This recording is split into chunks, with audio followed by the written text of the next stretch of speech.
నమస్తే, నేను Roja. Welcome to special debate. రాజకీయాల్లో ఎప్పుడు ఏదైనా జరగచ్చు. నాయకులు ఆ ఆశతోనే బతుకుతారు. కాంగ్రెస్ పార్టీ దేశంలో దశాబ్దాల పాటు అధికారం చెలాయించింది. సుదీర్ఘకాలం దేశానికి ఆ పార్టీ నాయకులు సేవ చేశారు. స్వాతంత్రాన్ని తెచ్చిన పార్టీగా కాంగ్రెస్ దేశ ప్రజలందరికీ సుపరిచితం. కానీ రోజులు మారాయి. కాంగ్రెస్ పార్టీ గతం గతహ అన్నట్టుగా సీన్ చేంజ్ అయిపోయింది. దేశవ్యాప్తంగా వరుసగా 10 ఏళ్లు అధికారానికి దూరంగా ఉన్న ఆ పార్టీ గత లోక్సభ ఎన్నికల్లోనూ అధికారానికి దూరమైంది. దీంతో దేశంలో కాంగ్రెస్ పనైపోయిందని, ఇక ఉండదు అని చాలామంది అనుకున్నారు. కానీ చరిత్రలో హస్తం పార్టీ పూర్తిగా ఎన్నడూ కూడా దెబ్బతినలేదు. చాలాసార్లు తగ్గాక కూడా నెగ్గిన చరిత్రను కాంగ్రెస్ పార్టీ. తెలంగాణ విషయానికే వద్దాం. 2014లో ప్రత్యేక తెలంగాణ ఆకాంక్షకు జై కొట్టిన హస్తం పార్టీ అనుకోని పరిస్థితుల్లో ఓటమి పాలైంది. ఆ తర్వాత జరిగిన ఎర్లీ ఎలక్షన్స్లోనూ ఓడింది. కానీ 2023లో ఆ పార్టీ తిరిగి అధికారం చేజిక్కించుకుంది. అంటే 10 ఏళ్లు తెలంగాణలో అధికారానికి దూరమైనా మళ్లీ గెలవగలమని ఆ పార్టీ నిరూపించింది. మొత్తంగా కాంగ్రెస్ పార్టీలో ఉంటే ఎప్పుడో ఒకప్పుడు అధికారం ఖాయమని ఆ పార్టీ నిరూపించింది. ప్రత్యర్థుల బలహీనత కాంగ్రెస్ పార్టీ బలం అన్న నానుడి చాన్నాళ్లుగా ప్రచారంలో ఉన్నా అది నిజమైంది.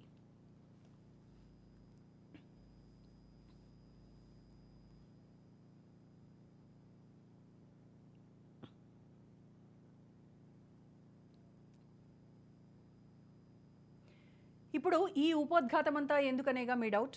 అవును, ఇదే లాజిక్తో కాంగ్రెస్ పార్టీ పాత కాపులు స్పష్టం చేస్తారు. తాము సుదీర్ఘకాలం ఆంక్షలను అధిగమించి కాంగ్రెస్ పార్టీలో కొనసాగుతున్నామని, అందుకు తగిన గుర్తింపు ఉండాలని వారందరూ కోరుకుంటున్నారు. అందుకే రేవంత్ కేబినెట్ విస్తరించి తమకు అవకాశం ఇవ్వాలని కోరుకుంటున్నారు. ఇప్పుడు పదవి దక్కకపోతే భవిష్యత్ ఏంటని వారు ప్రశ్నిస్తున్నారు.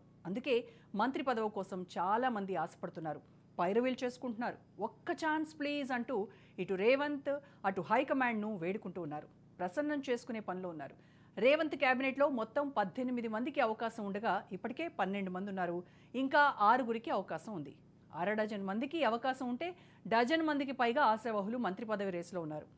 మరోవైపు పాలన ప్రారంభించిన ఏడాది వరకు క్యాబినెట్ ఎక్స్పాన్షన్ చేయకపోవడంతో ఎమ్మెల్యేల్లో ఉత్కంఠ అంతకంతకు పెరుగుతోంది.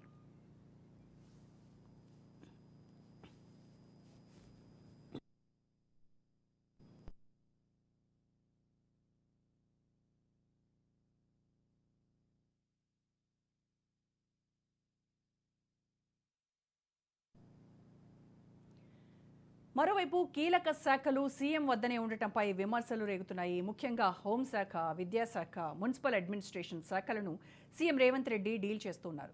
ఇప్పటికే శాఖలన్నీ కొందరి వద్దేనా, ఇక వేరెవరూ లేరా అన్న ఫిలాసఫీని చాలామంది వినిపిస్తున్నారు.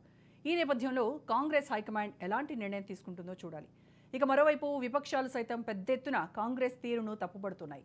తెలంగాణ స్కూళ్లలో హాహాకారాలు వినిపిస్తుంటే పేదల గోస ఎవరు వింటారంటూ వారు ప్రశ్నిస్తున్నారు. హైడ్రా ఎఫెక్ట్తో పేదల ఇళ్లు నేలమట్టమైతే వారికి ఏం న్యాయం చేస్తారని ప్రశ్నిస్తున్నారు. లగచర్ల తర్వాత లా అండ్ ఆర్డర్ విషయంలో పోలీసులు వ్యవహరించినటువంటి తీరు సర్కార్ యాక్షన్ను ప్రశ్నిస్తున్నారు. మొత్తంగా తెలంగాణలో ఎన్నో సమస్యలకు సమాధానాలు కావాలని కోరుకుంటున్నారు. వీరందరికీ కేబినెట్ ఎక్స్పాన్షన్ ఒక కామాగా ఉంటుందన్న విశ్వాసాన్ని వ్యక్తం చేస్తున్నారు. ఈ నేపథ్యంలో కాంగ్రెస్ పార్టీ ఎలాంటి నిర్ణయం తీసుకుంటుందన్న దానిపైనే ఇవాళ డిబేట్లో మనం డిస్కస్ చేయబోతున్నాము. డిబేట్లో పార్టిసిపేట్ చేస్తున్నారు మద్ది శ్రీనివాసరెడ్డి గారు, కాంగ్రెస్ అధికార ప్రతినిధి, పైలా కృష్ణారెడ్డి గారు, బీజేపీ నేత, ఎల్చాల దత్తాత్రేయ గారు, బీఆర్ఎస్ నేత, అలాగే బండారు రామ్మోహన్ గారు విశ్లేషకుడు మనతో జాయిన్ అవుతున్నారు. నమస్కారం అండి అందరికీ. రైట్, ముందుగా శ్రీనివాసరెడ్డి గారు మీతో స్టార్ట్ చేస్తాను. సో మొత్తానికి ఎన్నోళ్ళో వేచిన ఉదయం ఇక కేబినెట్ ఎక్స్పాన్షన్ ఎప్పుడు ఏంటి అనేది క్లియర్గా డేట్ ఒకటి ఫిక్స్ చేస్తారా? ఏం జరగబోతోంది, ఎందుకు అసలు లేట్ అయింది అనే దానికి మీ సమాధానం ఏంటి? Straight answer. ప్రధానికానికి అదేవిధంగా యాంకర్ గారికి, ఇక్కడ ఉన్నటువంటి పిల్లలందరికీ కూడా గుడ్ ఈవినింగ్ అండి. ఇప్పుడు ఒక్కటి రోజా గారు, ఖచ్చితంగా ఈ సంక్రాంతి లోపు క్యాబినెట్ ఎక్స్పాన్షన్ 100% ఉంటుంది. 100%, నో డౌట్ అట్. ఎందుకంటే మేడం, ఇది ఏంటంటే జాతీయ పార్టీ కాంగ్రెస్ పార్టీ కాబట్టి దీని మీద సామాజిక సమీకరణాలు కానీ, జిల్లాలు కూడా ఇప్పుడు ఆదిలాబాద్ కానీ, నిజామాబాద్ కానీ, హైదరాబాద్ కానీ, రంగారెడ్డి కానీ, ఈ 4 జిల్లాల నుంచి కూడా ఇంతవరకు కూడా మంత్రులు ప్రాతినిధ్యం వహించలేదు ఆ జిల్లాల నుంచి, ఆయా జిల్లాల నుంచి. సో అవన్నీ కూడా కవర్ చేయాల్సిన అవసరం ఉన్నదన్నమాట అధిష్టానానికి. ఎట్ ద సేమ్ టైం సామాజిక సమీకరణాలు, అదేవిధంగా పార్టీలో విధేయత, పార్టీ కోసం కష్టపడటం, పార్టీ అధికారులు కష్టపడ్డ వాళ్ళని దృష్టిలో పెట్టుకొని, అదేవిధంగా వలస వచ్చిన వాళ్ళలో కూడా ఎవరన్నా పార్టీ కోసం వాళ్ళ వల్ల ఎంత బెనిఫిట్, ఇవన్నీ అన్ని రకాలుగా చూసుకొని ఒక బేరీ చేసుకొని ఎక్కడా కూడా అసంతృప్తి రాకుండా చేయాల్సిన అవసరం ఉంది అధిష్టానం మీద. కాబట్టి ఏంటంటే ఇప్పుడు మొత్తం తెలంగాణ రాష్ట్రంలో 18 మంత్రుల వరకు నియమించవచ్చు. ఎస్. ఈ 18 ప్రజెంట్ ఏంటంటే 12 అయిపోయినాయి ఓవరాల్ గా సీఎం తోటి. సో ఇంకా 6 మంత్రులు ఖాళీగా ఉన్నాయి.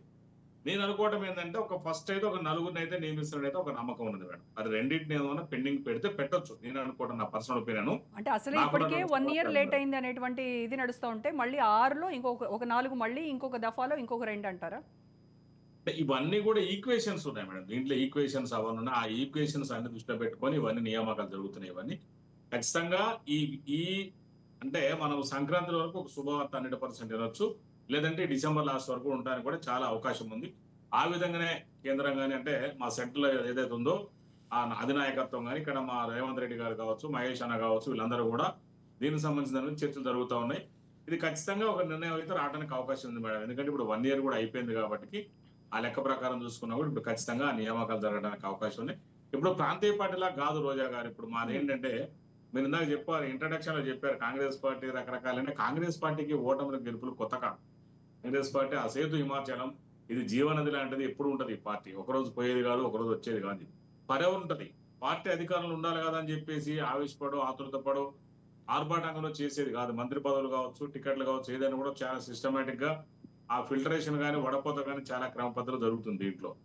దాని ప్రకారమే ఆ మంత్రి పదవులు కూడా ఇవ్వడానికి కూడా ఇప్పుడు మీరు అన్నట్టుగా హోంశాఖ కావచ్చు, విద్యాశాఖ కావచ్చు, మున్సిపల్ శాఖ, కొన్ని కీలకమైన శాఖలు కూడా సీఎం రేవంత్ రెడ్డి గారి దగ్గరనే ఉన్నాయి. అవన్నీ కూడా అవసరం వస్తే ఉన్నటువంటి మంత్రులు ఏదైతే రేవంత్ రెడ్డి గారు కాక 11 మంది మంత్రులు ఉన్నారు కదా, దాంట్లో కూడా రిసప్లింగ్ అంటే కొన్ని మార్పులు చేర్పులు జరగడానికి కూడా అవకాశం ఉంటుంది డెఫినెట్ గా. ఎందుకంటే తప్పదు, ఆ విధంగా కొన్ని ఉండడానికి కూడా అవకాశం ఉంది. కాబట్టి ఇవన్నీ బేరీ చేసుకొని ఈ సామాజిక సమీకరణాలు, ప్రాంతీయ సమీకరణాలు, పార్టీ విధేయత, హార్డ్ వర్క్ దృష్టిలో పెట్టుకొని ఒక తయారు చేయాల్సి ఉంటుంది.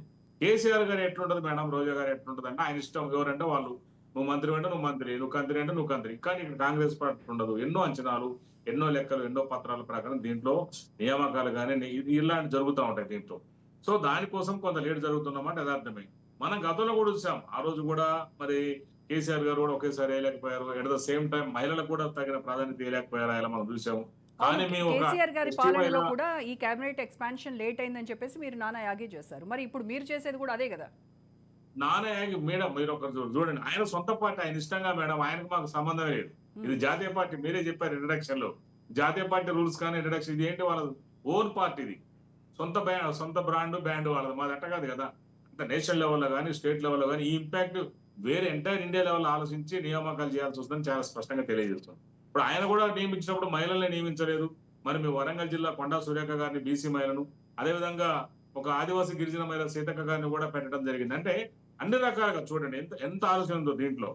మరి మనం చూసాం అట్లా. అది టీఆర్ఎస్ అట్లుండదు. ఆయన నచ్చితే ఎవరైనా కావచ్చు, సామాజిక ఈక్వేషన్ ఉండవు, ప్రాంతీయ ఈక్వేషన్ ఉండవు, ఏ ఉండవు. ఎలా అంటే అలా పెట్టాడు ఆయన. సో కాంగ్రెస్ పార్టీ అట్లా కాదు. ఇది మొత్తం దేశ స్థాయిలో కానీ రాష్ట్ర స్థాయిలో ఒక ఇంపాక్ట్ ఉంటుంది. కాబట్టి అన్ని ఆలోచించి ఒక లెక్క ప్రకారం పెట్టాల్సి ఉంటుంది. జాతీయ పార్టీ కాబట్టి కాంగ్రెస్ పార్టీలో కేబినెట్ ఎక్స్పాన్షన్ అనేది డిలే అయింది అనేది మీ వాదన, అంతే కదా? డెఫినెట్లీ.